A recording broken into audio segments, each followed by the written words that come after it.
My name is Michael Waddington, and I'm a criminal defense attorney.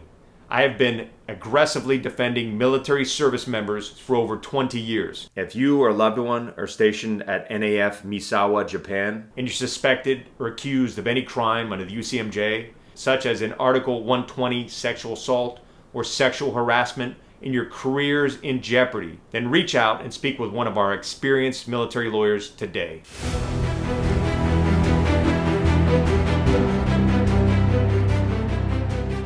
If you are accused of any serious offense under the UCMJ, such as a UCMJ Article 120 sexual assault, then you should be concerned. Right now, the military is waging a war on sexual assault. You can expect a zealous and determined prosecution team coming after you and trying to win their case. These elite military prosecution teams are well-funded, well-trained, and bound and determined to win convictions. They are on a mission to prove to Congress that the military does not tolerate any form of sexual assault, domestic violence, or sexual harassment. Military prosecutors will be relentless in seeking a conviction and serious jail time once they have you in their sights. To make matters worse, under new laws that went into effect in December of 2023, the new military justice system is victim-centered.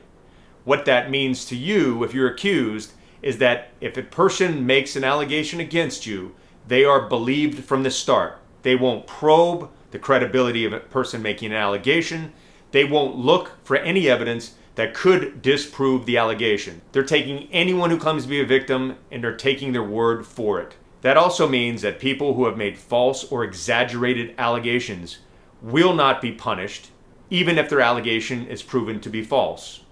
If anything, they may be allowed to retire and get military benefits for military sexual trauma, even if the allegation is proven false in court. You can expect to encounter law enforcement trained to start by believing. Therefore, you're presumed to be guilty once the investigation has started, and the law enforcement and prosecutors will act accordingly.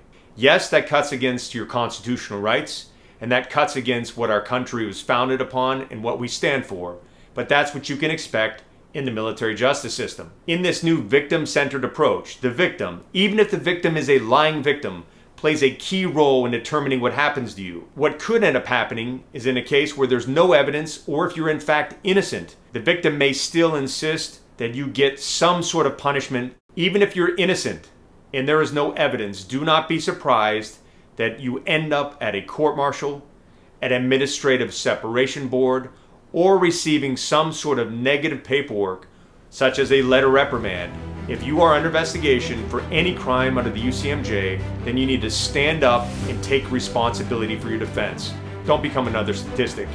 Don't play the victim. Don't sit back hoping that someone comes to the rescue or that things are going to work out. It's time to stand up, fight for your freedom, fight for your career, and fight for your reputation.